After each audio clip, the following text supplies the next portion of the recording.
You're listening to an Irreverent podcast. Visit irreverent.fm for more content from our amazing lineup of creators.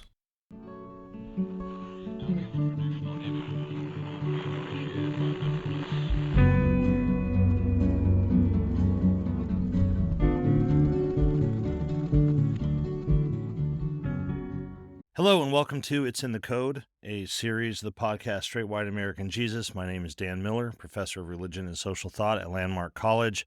As always, excited and really looking forward to being with all of you who listen. As always, I begin by offering my thanks to those of you who contribute to this show by emailing me, by contacting me, by keeping the ideas coming, by giving great feedback on the topics and themes that we talk about on this series. And on the podcast more generally. And as always, special thanks to those who are also supporting us financially, those of you who support us as patrons. We cannot do the show without you. Brad and I talk about this all the time. We try to put out a lot of content and wouldn't be able to do it without you. Always want to hear from you. Please check out the website, straightwhiteamericanjesus.com. If you want to talk to me about the podcast, about this series, about really anything else, you can email me, Daniel Miller Swag. Daniel Miller, SWAJ at gmail.com. As always, with the caveat that I just don't get to respond to as many emails as I would like to, but I do read them. I value them. I really look forward to them and try to respond to as many as I can on a weekly basis. I want to dive right in today to a topic. This is one of those that's probably familiar to most listeners, but its appropriation within conservative and political religious discourse is kind of new. It's becoming increasingly familiar, but it's a little bit new, and I think that novelty is worth noting, and it also is one of these things that I do hear from, say, students sometimes in this case, or from people who email me who, excuse me, who ask me just what exactly is going on with this language, and this is specifically the language of anti-wokeness or opposing wokeness or being opposed to woke ideology or any number of things in sort of that orbit. I say it's a topic that's probably familiar to most people. Most people, if you've listened to conservative politicians, if you've listened to conservative spokespeople, maybe if you've been in particular sermons, you have heard opposition to being woke. Certainly, if you follow the politics in Florida and the rhetorical choices being made about the way of describing legislation in Florida in recent weeks and months, you'll be familiar with this. But I figure a little bit of background is useful. So the term woke, to be woke, initially arose within primarily African-American social circles, and it communicated the idea of being aware of being awake to issues of racial and social justice. So it's straightforwardly referred to the sense of opening your eyes to something, being awake to, being aware of patterns of systemic and structural injustice and inequality and racism. And it represented then a call to oppose those things. It represented a call to inclusion. It represented a call to anti-racism and so on. And I first encountered the term among African-American students in my classes. And it was in the context of the emergence of the Black Lives Matter movement, which itself, of course, emerged as a challenge to police brutality, to inequalities in various dimensions of policing among communities of color versus white communities, the extrajudicial executions of unarmed Black men by police and so forth.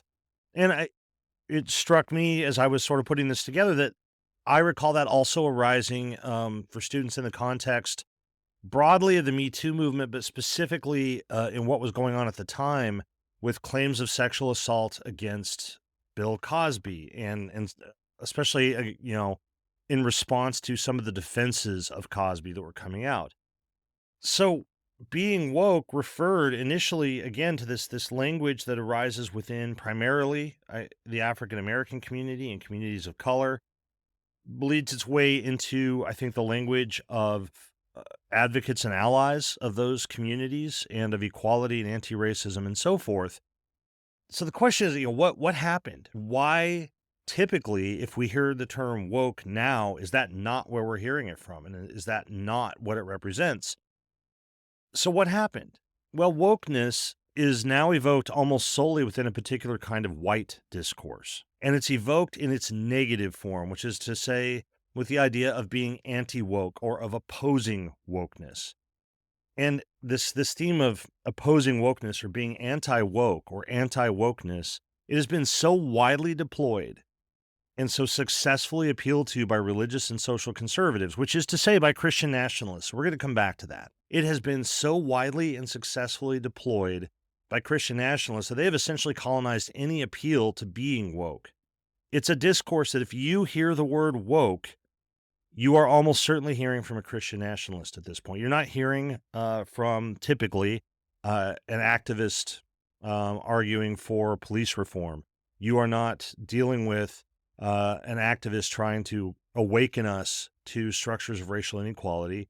You're in you're in the presence of Christian nationalism. Being woke has shifted from being a cry for inclusion and progressive social change to being an epithet that is leveled against those who are considered a threat to authentic American Christianity. You're hearing from Christian nationalists who will say that those who advocate such things as quote unquote wokeness, they're not real Americans. They oppose American values. They're a problem to America. They are a threat, and so forth. So when you hear the language, when we hear the language of opposing wokeness or opposing a woke ideology or being anti woke, it's code for Christian nationalism. We are hearing a Christian nationalist code. So that's sort of the first step. If we're going to talk about anti-wokeness and sort of decoding it, that's the first step, and it's pretty simple. And lots of people know this. Again, the people I hear from, they may not have heard the phrase the concept of being woke from within communities of color. They heard it when they heard Ron DeSantis or somebody decrying a woke curriculum in the schools, or when they heard some parents somewhere saying the teaching about gender identities and sexuality to elementary school students is part of a woke ideology. That's where they heard it. So a lot of us, I think, know that it's a part of conservative discourse at this point. That piece of the decoding is pretty easy. We know that when we hear about anti-wokeness, we're hearing a dog whistle. We are hearing a message that is coded by Christian nationalists for other Christian nationalists and those who are sympathetic to their ideology. But here's where the real decoding work comes in, and this is true of any so-called dog whistle. It's always worth remembering where that metaphor comes from. Like, what is a dog whistle? It's a whistle that works at a frequency that most of us can't hear, and only those with a special kind of hearing, dogs and other animals, I suppose, can hear it. And that's how a dog whistle works. It's a phrase that may be unclear, or in some cases it may seem innocuous, but to those who are trained to hear it, it communicates a lot more. And that's what we have to get at to decode it when we talk about so-called dog whistles. What does that dog whistle signify? What does it communicate? We know, I say that it signifies a kind of Christian nationalist identity, but how? Well, let's start with the idea of anti-racism. If one element of being woke in its original formulation was to be anti-racist, to oppose racism, then being anti-woke is just straightforwardly to be anti-racist, which is exactly what it means. Everybody knows how double negatives work. It means to be racist. And some people will say, well, Dan, that's extreme. Not everybody who opposes anti-racism is racist. And my response is going to be, yeah, I'm sorry, but they are. And here's why I say that. To oppose opposition to racism is at the very least to allow racism to go unchecked. It is to say that opposition is unnecessary, and by implication, that racism isn't present, which means the forms of racism that are present go unchecked. That's best case. Worst case scenario, it's used to actively promote a white supremacist agenda.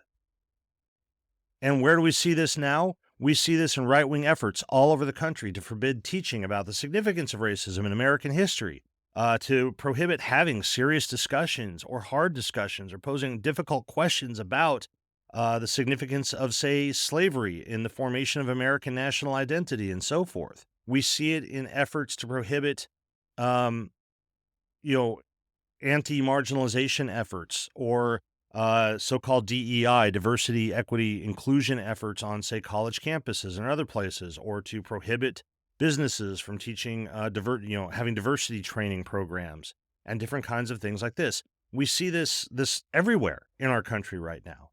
Being anti-woke is a code for supporting and privileging social, legal, and institutional practices and policies that favor white people to the active detriment of people of color. That's what it's a dog whistle of. That is part of the content of it. It's in the code when somebody refers to being anti-woke or opposing wokeness. But it goes beyond just racial equality. While the original reference of woke focused strongly on issues related, to racism, it obviously reached more broadly than that, right?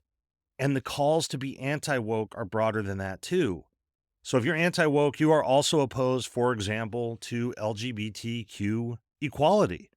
You oppose, again, non-discrimination policies. Remember a few years ago when you had states, red states, so-called red states with conservative political majorities, and you would have progressive cities in those states who would pass laws saying that in their municipality, you could not discriminate against somebody on the basis of, say, gender identity or sexual orientation.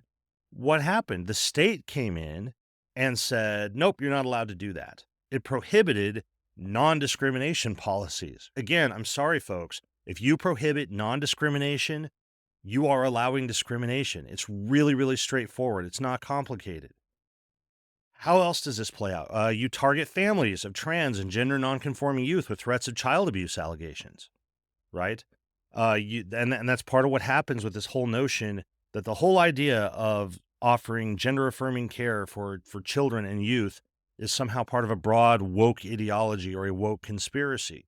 So you target the families of those kids. You target those kids and make sure that they're not allowed to say something about the pronouns they want, or that schools are required to tell parents when they use different pronouns at school than they might at home, or a different name. You prohibit gender-affirming care for trans and gender nonconforming youth, and you target care providers as well. You prohibit trans women from participating on sports teams and so forth. This is what it is.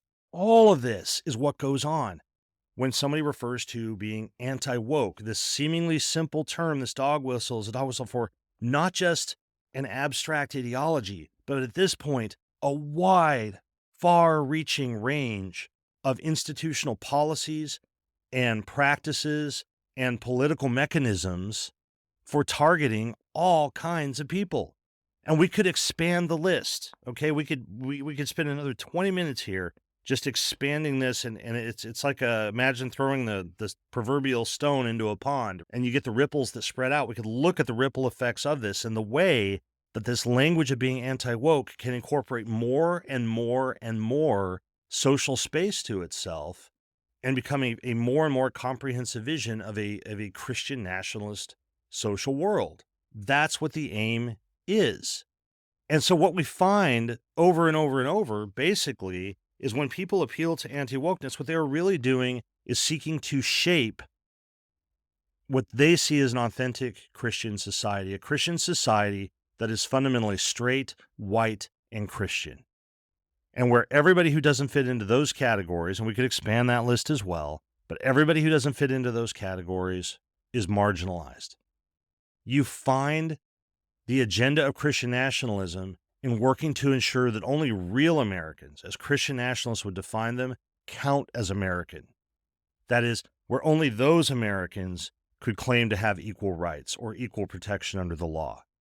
You find, in other words, a code for a highly inequitable society, an intentionally inequitable society that seeks to preserve the privilege of the few, of the straight white American, quote unquote, true Americans, the straight white Christians, at the cost of the well-being of everybody else, right? That vision for America, this deeply felt sense of who and what the real Americans are, of what a real America should be shaped like, that, all of that, is what harbors and lives within appeals to being anti-woke. So let's sort of tie some of this together, right? Being anti-woke, when you hear somebody talk this way, it's a code for affirming a straight white Christian fantasy of what authentic America is.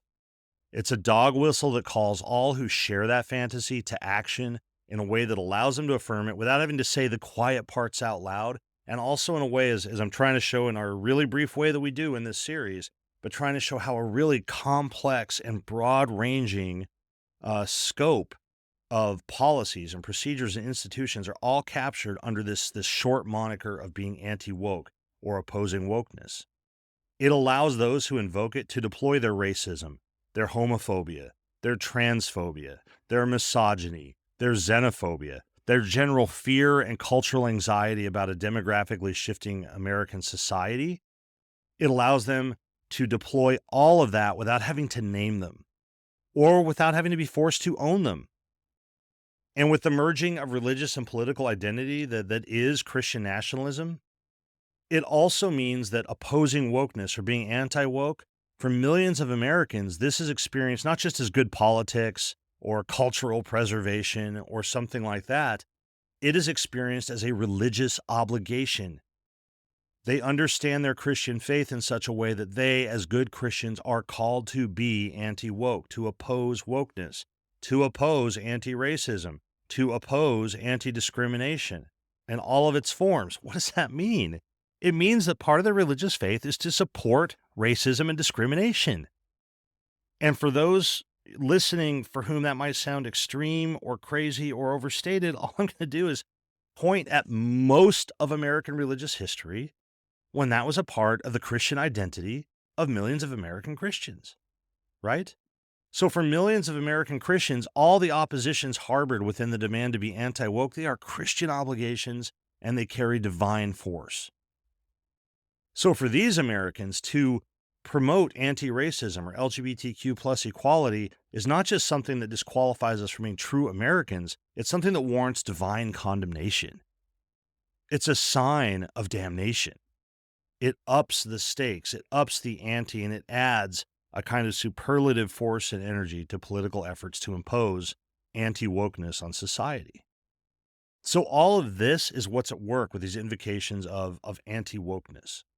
And so to, the vague sense that, again, I think most of us have a vague sense that this is a dog whistle. Most of us, when our Uncle Ron starts talking about a woke agenda, we kind of got a sense of what he's talking about, and it's a kind of code. But I think it's important to dig into it and look at for what is it a code? What is the scope of it? We begin to see that. And we need to understand that no matter who the person is that's invoking this, whether they're a politician standing in front of a camera in a national audience, whether it's a pastor, whether it's just someone in our lives, family member, neighbor, our Uncle Ron, whoever it is, this is what is embodied. This is what lives and is harbored in this invocation of anti-wokeness. Need to wrap this up. As always, I would say thank you again for listening. Thank you for all of you who take the time to listen and to support the podcast. Again, I would love to hear your thoughts on this. Any other topics you think should be a part of It's in the Code, the series. Other thoughts that you have about the podcast or anything else, you can always reach me, Daniel Miller Swaj, Daniel Miller SWAJ @gmail.com. I will do my best to respond. We all have limited time. We all have limited resources. You're choosing to use some of your time and resources to listen to this, to support us. For that, I thank you so much, and say goodbye until we meet again.